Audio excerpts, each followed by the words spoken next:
My name is Naomi Banda.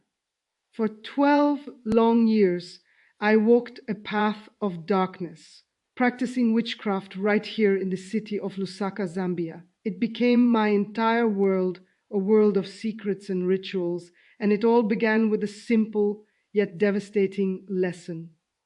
One of the very first things they taught me, one of the core principles of keeping a family in bondage, was this: you don't need elaborate spells or dramatic ceremonies to chain a generation to poverty. You don't need to meet at midnight under a full moon or offer blood sacrifices. The method is far more subtle, far more insidious, and because of that, it is far more effective. All you need to do is place 3 specific objects inside their home. These are objects so common, so everyday, that they would never arouse suspicion. There are things people use without a second thought, items they might even cherish, defend, and treasure. And I, under the guidance of the coven, placed these objects in hundreds of homes. I did it for years, until a grace I did not deserve intervened, and Jesus Christ opened my eyes to the truth. Tonight, I want to share that truth with you. I am going to tell you clearly and directly exactly what those 3 objects are. I will explain how they function in the spiritual realm, how they act as anchors for lack and defeat, and most importantly, I will show you how to identify and remove them from your own life before they can steal another decade, another generation from your family's destiny. My own story starts in the Shawama compound, one of the poorest neighborhoods in Lusaka. Poverty there wasn't just an idea, it was the very air we breathed, the dust on the roads, the constant background hum of struggle. And in the middle of that struggle, my grandmother was a beacon of hope for many. She was widely known throughout the area as a powerful healer. People from all over would come to her with every kind of problem you could imagine. If someone was sick, they came to her. If a husband lost his job, they sought her counsel. If a marriage was breaking apart or a woman couldn't conceive, they knocked on her door. She had a remedy, a solution, a ritual for everything. To my young eyes, she was a miracle worker, a pillar of strength in a crumbling world. What I did not understand then, what I was too innocent to see, was the true cost of her remedies. The price was not in kwacha, it was something far more valuable. Every problem she solved, every illness she seemed to cure, created an opening, a spiritual access point. She was building a ledger of debts, and those debts were not paid with money. The turning point came when I turned 14. My grandmother took me aside one evening, her expression serious and intent. She looked at me not as a child, but as an heir. She said words that at the time filled me with a sense of immense pride and destiny. She told me, "Naomi, you have the gift. I've been watching you closely. The spirits have chosen you. You are the one who will carry my work forward after I am gone." I felt chosen. I felt special, set apart from the other children in the compound. I felt a surge of power, a sense that my life had a profound and secret purpose. That very night, she initiated me into that purpose. She led me to a secret gathering under the dark expanse of the Kafue River Bridge. The air was thick and cool near the water. There were 7 other women there, all older than me, all dressed in identical white garments. The atmosphere was charged with a silence that felt heavy and expectant. They gave me a bitter concoction to drink, mixed with water from the river itself. As I drank, they began to chant in low, rhythmic tones, using words and languages I did not recognize. And then something happened. I felt a distinct presence, a force enter my body. It wasn't a violent or painful experience. In fact, it felt strangely comforting. It was being wrapped in a warm, heavy blanket from the inside out. It felt like I belonged, like I was finally home. But that feeling, that comforting warmth, was the most dangerous lie I have ever believed. It was the doorway closing behind me. That night under the bridge was not a beginning of power, but the beginning of a 12-year sentence. It was the moment I stepped fully into the darkness, and it would take a miracle to lead me back out. My education in the coven began in earnest after that night under the bridge, and the very first pillar of my training was a deep understanding of objects. My mentor, a formidable woman named Muishchisanga, spent countless hours drilling this principle into my mind. She taught me that the physical world we see and touch is not a separate reality from the spiritual realm. They are layered together, intertwined and constantly influencing one another. She explained that every single physical object, from the grandest piece of furniture to the smallest pebble, has the capacity to carry and transmit spiritual energy. They are not inert, they are conductors. She said, Naomi, think of objects as bridges. They are stable points where the spiritual can anchor itself to the physical. A simple item in a home can be a portal for blessing or a foothold for oppression. This was the foundation of our work. We learned that direct curses on a person could be risky. A resilient spirit or fervent prayer could repel them. But a curse placed on an object within someone's own environment, that was a different kind of warfare altogether. It was stealthy, patient, and devastatingly effective.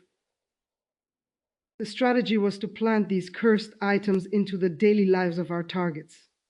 We focused on objects people interacted with constantly, things they would never think to question.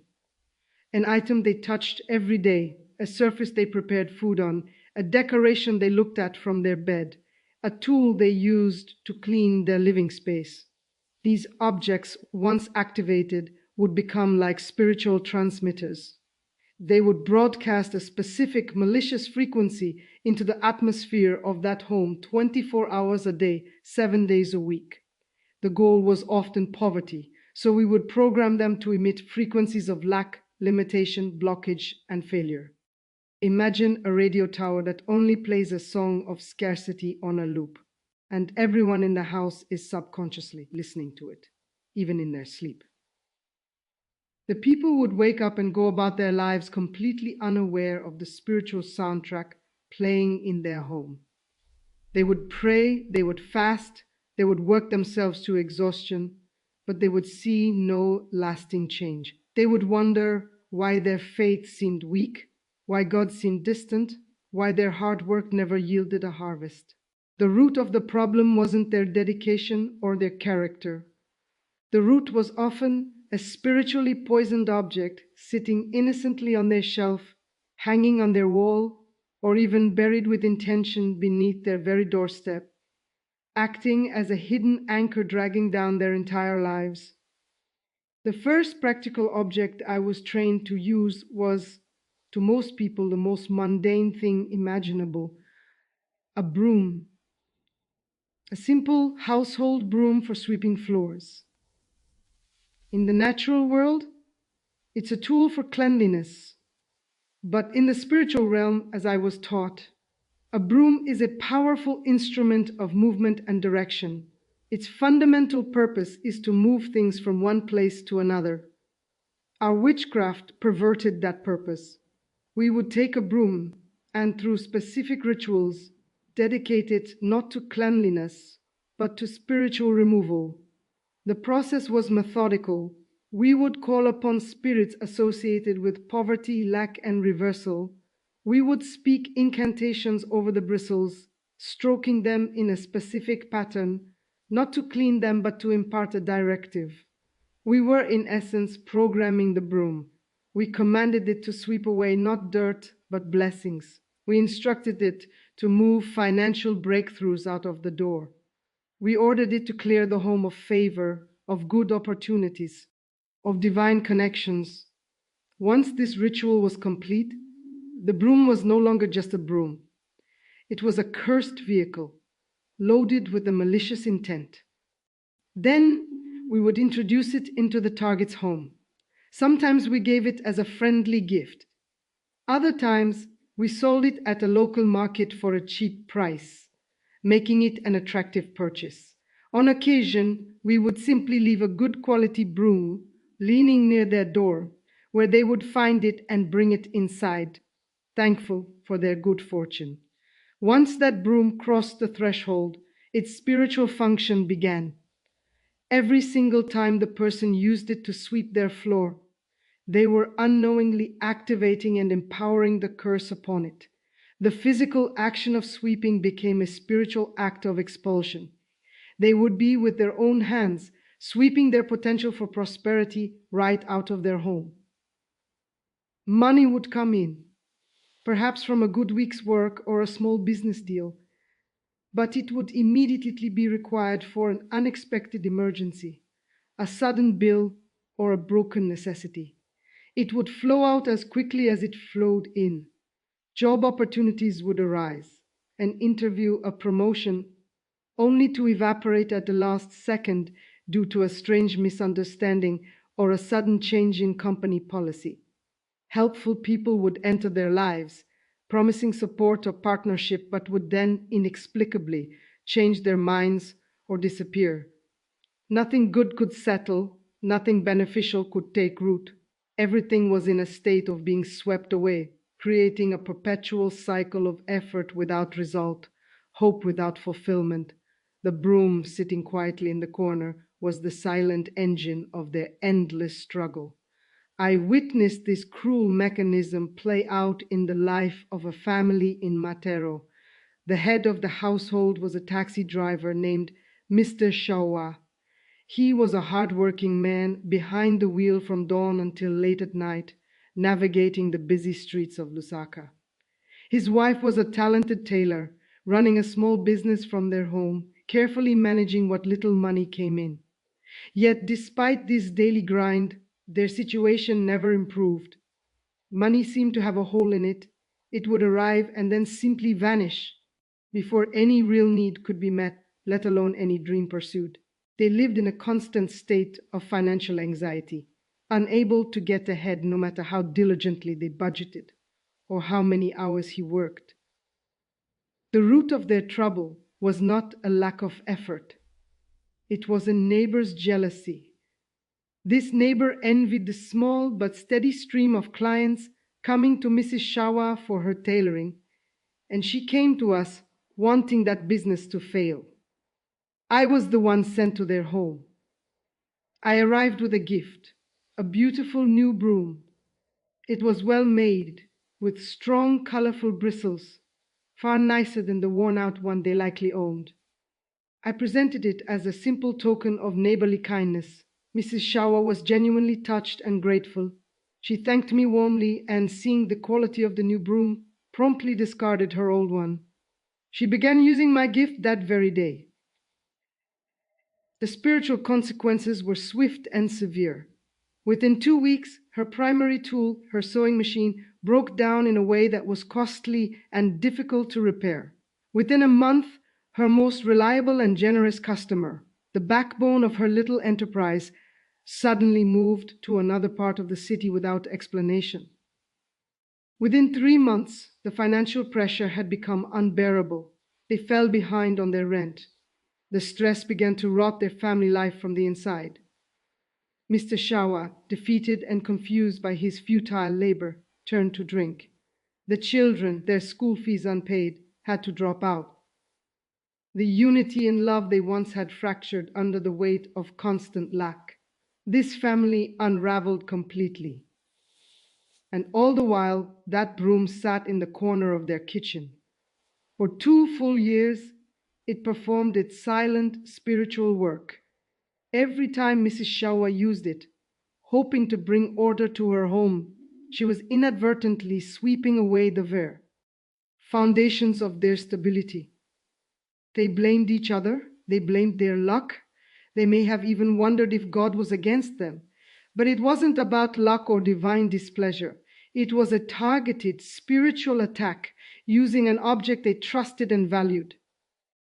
The second object we employed with great frequency was the mirror.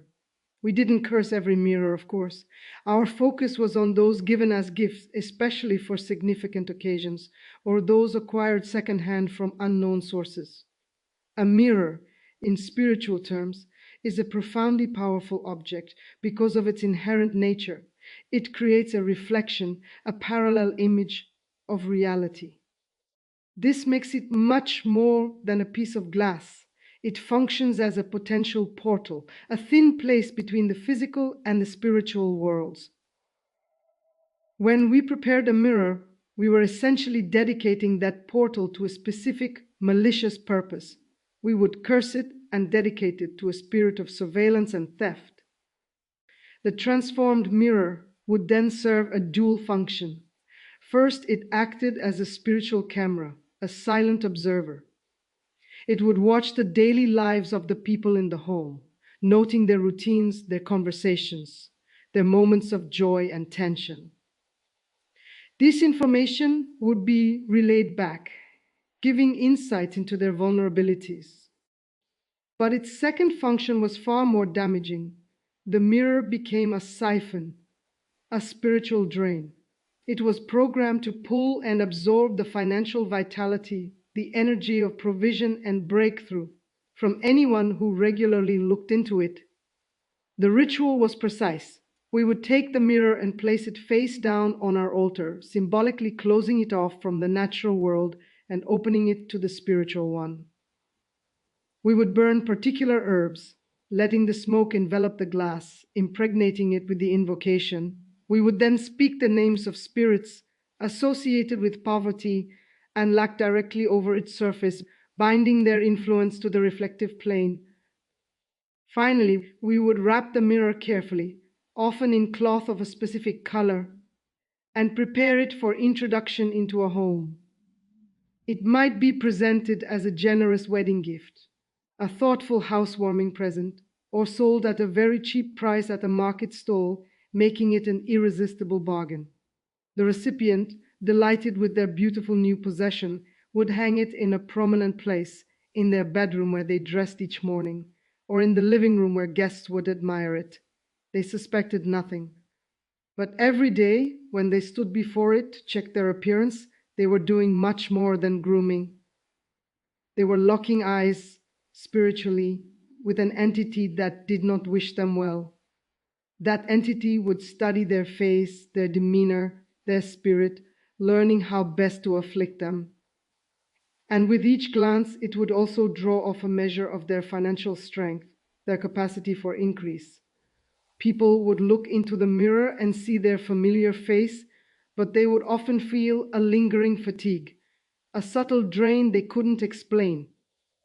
They were being emptied, drop by drop, glance by glance, while the mirror hung innocently on their wall, reflecting the very poverty it was helping to create. I carry a specific memory of this, a case that demonstrated the mirror's destructive power with painful clarity. It involved a young, hopeful couple living in Kabwata. Bwalia was a driven man with a small but growing business, and his new wife Tandiwe was his supportive partner. They had just begun their life together in a small flat, full of the dreams and energy that come with a fresh start. A distant aunt, someone they saw only occasionally, presented them with a lavish wedding gift, a large, beautiful standing mirror framed in ornate wood. It seemed like a generous, elegant gesture, and they were thrilled with it. They placed this mirror in the most intimate space of their new home, their bedroom, positioning it right beside their bed, where they would see it first thing each morning and last thing each night. For the first half a year, their life proceeded normally, the usual adjustments of marriage. But then a slow, insidious shift began. Walia's natural drive and ambition started to wane. The enthusiasm he had for his business drained away, replaced by a strange lethargy and a lack of motivation. He would come home exhausted, not from work, but from a profound spiritual fatigue he couldn't articulate. Tandiwe, meanwhile, began experiencing disturbing, recurring dreams. She would dream of deep water, of drowning, of being pulled down into dark currents with a force she couldn't fight. The atmosphere in their home grew thick with tension. Conversations quickly turned into arguments, and the primary subject was always money. Unexplained bills appeared, debts quietly mounted, and financial pressure became a constant third occupant in their flat. The loving partnership they had built began to fracture under this unexplained strain, becoming a daily battlefield of frustration and blame. Their turnaround came through a divine intervention they didn't seek. One Sunday, a visiting prophet was ministering at their local church. In the middle of the service, he stopped abruptly, his attention drawn by something in the spiritual realm. He pointed directly at Tandiwe in the congregation and spoke with a clarity that pierced the atmosphere. He said, "Sister, there is a mirror in your bedroom. Listen to me. It is not just a mirror. Something is living inside it. It is watching you, and it is feeding on your peace." The word was so specific, so undeniably accurate to their private lives, that it carried immediate conviction. They went home that afternoon with a holy urgency. They did not hesitate. They went straight to their bedroom, took hold of that ornate mirror, carried it outside, and shattered it on the ground. Tandiwe later told me that as the glass fractured, she did not hear a physical sound with her ears, but in her spirit she perceived a sharp, high scream, a sound of protest and defeat. The spiritual tether was broken. That very night, for the first time in months, they both slept a deep, uninterrupted and peaceful sleep. The change in the natural realm followed swiftly. Within 2 weeks, Bwale's business, which had been stagnant, suddenly picked up. Old customers returned, new opportunities presented themselves without struggle, and his energy for work was restored. The constant financial leaks sealed up. The arguments ceased as the pressure lifted. Their marriage healed, not through lengthy counseling, but because the hidden source of the oppression had been identified and violently removed. All of this restoration was triggered by the destruction of a single cursed object they had cherished as a symbol of good fortune. Now, the third object, and I must stress this is the most damaging of all because of its emotional and generational weight, is cursed jewelry. I speak specifically of necklaces, bracelets, rings, and earrings that are given as gifts or, more commonly, passed down as family heirlooms. In our African culture, and in many cultures worldwide, this practice is sacred. When a mother or a grandmother passes away, her personal jewelry is not seen as mere ornament. It is a tangible piece of her legacy, a physical connection to her memory, a blessing meant to be carried forward by her daughters and granddaughters. It symbolizes love, continuity, and ancestral honor. But here is the painful, hidden truth that most families never discover. If that beloved ancestor was involved in witchcraft, even secretly, even if she herself was bound by it, her jewelry is not neutral. It carries the imprint of her spiritual life. It holds her covenants, her agreements, her dedications. When you wear that necklace or place that ring on your finger, you are not just wearing a piece of metal or stone. You are inadvertently putting on her spiritual garments. You are connecting yourself to the same spiritual alliances she was part of, and you are inheriting the limitations and bondages that came with them. This is one of the primary physical mechanisms for a generational curse. The enemy targets families through sentimental objects because they exploit our deepest loyalties and loves. It is the one category of object people will cling to with fierce emotional resistance. Even when a man or woman of God discerns the problem and warns them, they will often hesitate, overcome by a powerful sense of guilt and connection. They will say, "But this was my mother's. My grandmother gave this to me on her deathbed. It's all I have left of her. I can't just throw it away." That powerful, compelling emotional attachment is not always pure sentiment. Very often, it is the very spiritual bond the enemy uses to keep the chain intact, to ensure the curse passes smoothly and unchallenged from one generation to the next. There is a specific case that remains etched in my spirit, one that brought me sorrow even in the midst of my own darkness. It involved a successful businesswoman living in Chilanje, a lady named Mrs. Moila. She owned a thriving salon, was well respected, and her future seemed bright. Her mother had passed away 5 years prior, and as is customary, Mrs. Moila had inherited a piece of her jewelry, a beautiful, heavy gold necklace. It was an expensive-looking piece, with a distinctive pendant whose design she didn't quite recognize but assumed was cultural or decorative. She wore this necklace every single day as a tribute to her mother, a constant, comforting weight around her neck.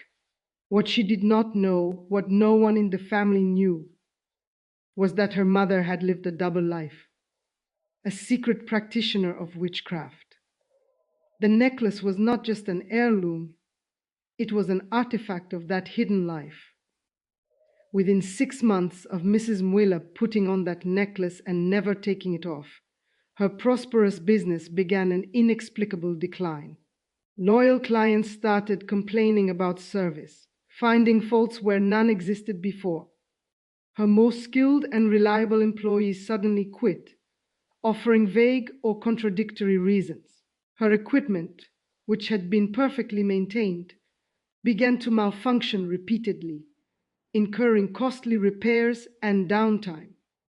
The financial stability she had built began to crumble. Then came the dreams. She began to have vivid, haunting dreams of her deceased mother.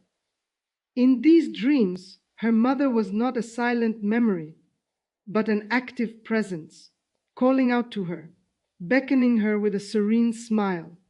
She would say things like, "Join me, my daughter. It is so peaceful here. Your struggle is unnecessary.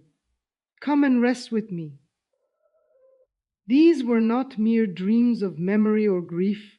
They were spiritual summons. The necklace was functioning as a leash, a spiritual tether, pulling Mrs. Muilla's soul toward the same destiny that had claimed her mother, a destiny of premature death, wrapped in the shrouds of poverty and despair.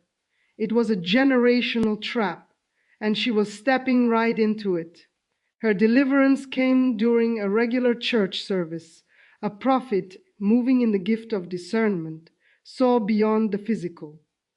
As Mrs. Muilla stood in the congregation, he called her out and spoke with urgent clarity. He instructed her, "Remove that necklace from your neck. Right now. Do not wait until you get home. Do not leave this building with it still on you. Take it off here, in this place of prayer." Her initial reaction was one of profound internal conflict. She wept, torn between spiritual obedience and deep earthly sentiment. She pleaded, "But it is all I have left of my mother. It is my connection to her." The prophet, filled with a compassionate but unwavering authority, looked at her and declared, "Sister, your mother has finished her journey, but you are still on yours. That necklace around your neck is not a connection to her love. It is a cord pulling you toward her grave. You must choose. You must choose life." That final phrase broke through. With tremble, freeing hands, she unfastened the necklace. That very evening, the church leadership took it outside and destroyed it by fire.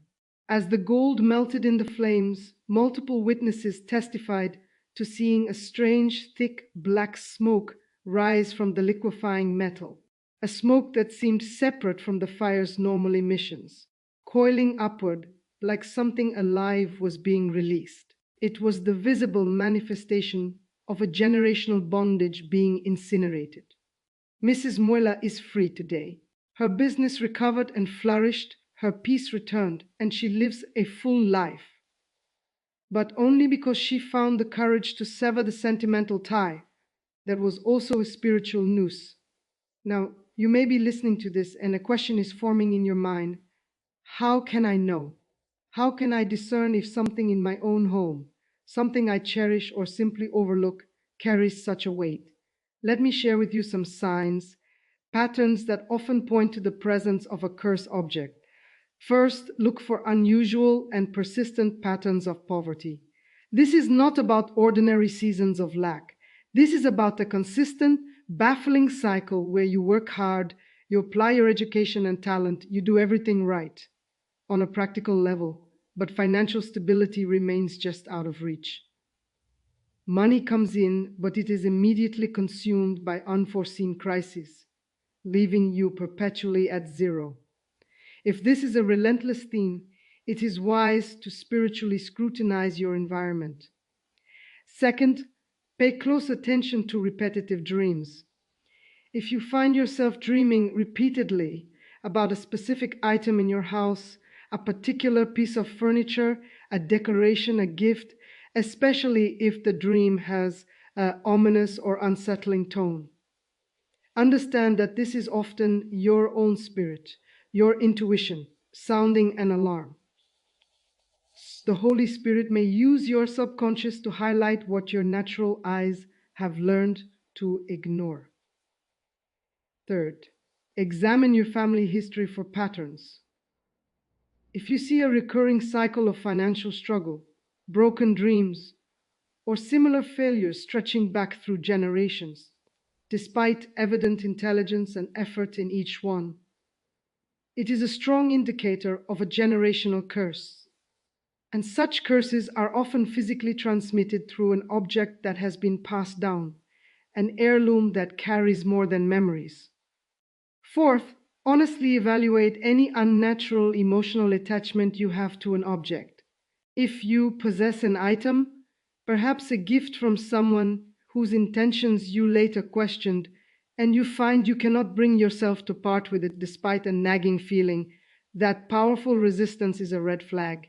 That attachment may not be love or sentimentality, it can be a spiritual bond, a hook that needs to be broken. Fifth, consider the timing of a downturn. If there is a clear correlation between receiving a specific gift or acquiring an object and a sudden dramatic shift in your financial peace, your health, or your family harmony, you must consider the possibility that the object was a planned point of entry. So, what is the practical pathway to freedom if you suspect you have such an object in your space? First and foremost, you must pray for the spirit of discernment. Ask God specifically and earnestly to reveal to you by His Holy Spirit anything in your home that is not of Him. He is faithful. He may answer by giving you a dream or a vision. He may cause a profound unease to settle on you when you are near a particular item. He may confirm it through a trusted, spiritually sensitive person in your life. Second, you must make a decisive choice to not be governed by sentiment. This is often the hardest part, especially with items from deceased loved ones. You must confront the truth that your freedom, your future, and the destiny of your children are infinitely more valuable than any physical object, regardless of its history or emotional weight. Third, you must act with immediate obedience. When God reveals it, do not delay. Do not try to bargain or find a middle ground. Do not attempt to cleanse or pray over the object yourself unless you are spiritually mature and firmly grounded, as this can sometimes open you to greater warfare. The primary instruction is separation. Remove it from your home. Fourth, you must destroy the object completely and correctly. You cannot simply give it away, sell it, or donate it to a charity shop. That action merely transfers the curse to an unsuspecting new owner, potentially devastating another family. The curse must be broken and the object rendered unusable. If it is safe to do so, burning it is a powerful scriptural method. Otherwise, break it into pieces, shatter it, or bury it deep in the earth where it will never be found again. Fifth, and this is crucial, you must reclaim and sanctify your space. Once the object is gone, your home must be spiritually cleansed and dedicated anew. Walk through every room, anointing the doorposts and windows with oil as a symbol of consecration. Pray aloud, declaring the blood of Jesus over your home. Read Psalms like Psalm 91 as a proclamation of protection. Command every spiritual doorway that was opened by that object to be shut permanently by the authority of Jesus Christ. This final step establishes your home as a fortified place of light, ensuring that the vacancy left by the curse is filled by the presence of God.